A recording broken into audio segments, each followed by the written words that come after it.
రెండు మనసులతో ఉన్నావు కదా, ఏక మనసుతో దేవునికి ఆరాధించు. నీ చేతులు శుభ్రం చేసుకోండి, కడుక్కోండి. మీ అహంకారమైన మనస్సుని విడవండి. గర్వం చాలా ప్రమాదం. అంటే ఈ శ్రమలో విధేయతను నేర్చుకో. ఈ సమస్యలలో నువ్వు సరిచేసుకో. అస్థిరమైన నీ బుద్ధిహీనతను తొలగించుకో. ఎందుకంటే నువ్వు శ్రమలో ఉన్నావు. శ్రమలలో సరిచేసుకోవాలి.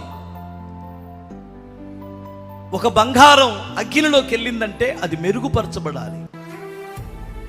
ఒక ఇనుప ముక్క కొలిమిలోకి వెళ్ళిందంటే అది పదునైన ఆయుధంగా తయారవ్వాలి.